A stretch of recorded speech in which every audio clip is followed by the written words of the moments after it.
So I'm at the Coeur d'Alene Resort in Coeur d'Alene, Idaho, and there's this huge aquarium here. It's my buddy Danny Ray. I'm out here for a magic show and I'm filming for him.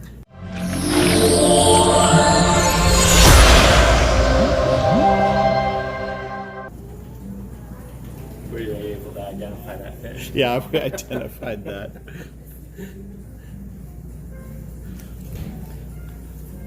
This is probably one of the most photographed aquariums I can imagine.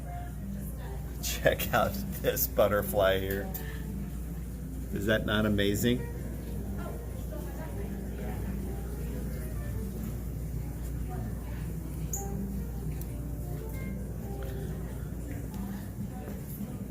Okay. Doitsu Hariwake.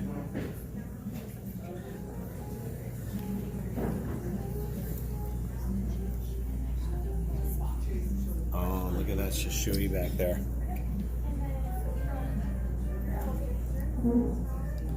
Is that not just amazing?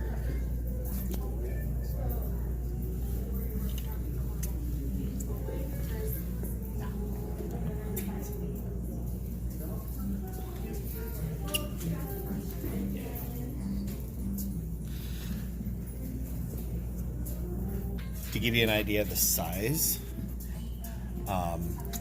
there we are. This is the size of my arm.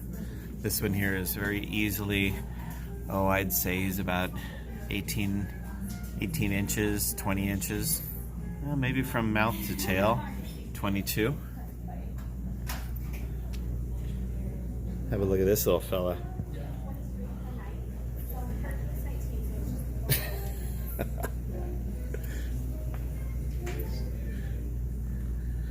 They think they're gonna get fed.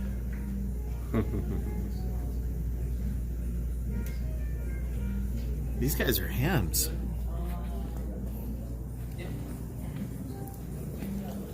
This one here is absolutely one of my favorites here.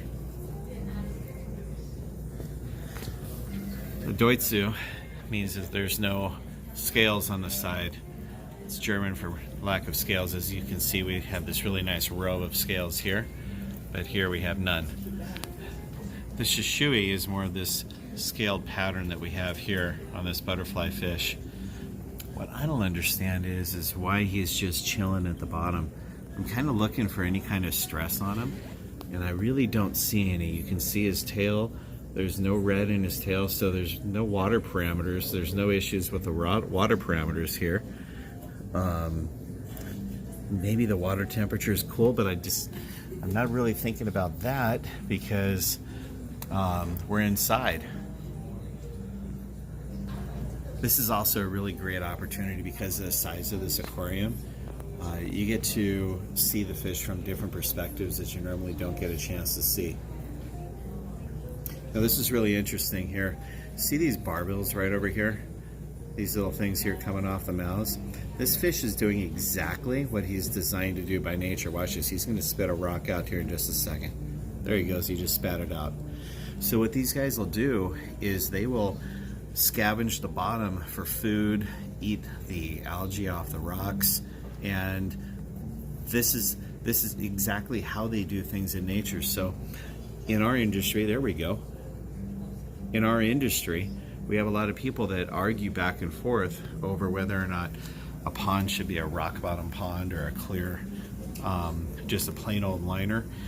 But as you can see, this guy here just did exactly what he was designed by God to do, to clean this thing over. Now I know people that will say that a herd of fish this size here will turn over every rock in the bottom of this aquarium here within 24 hours easily. Take a look at how clean these rocks are on the inside. I'd be willing to bet you that if the aquarium maintenance person here left this thing alone and didn't deal with it, that the aquarium maintenance person would see that these rocks would be naturally cleaned by these fish doing exactly what they're supposed to do. There we go, watch him. He's gonna spit this one right here out. He's chewing it over, it's in his mouth. And let's see. we get him spinning it right back out. I just saw him suck a rock up. And they're all doing that. Now he's hiding. I think this is a really great video, a really great example of showing you how these guys behave in the wild, just doing their thing. One last thing, what a lot of people don't realize is that koi actually do have teeth, and in a fish of this size, he's going to have molars right around here in his gill plate that probably about the size of my pinky here, that they'll use to grind the food off the rocks. This is a really, really great example. I'm super glad I saw this aquarium. If you want to see the size of this thing, it's just a beast.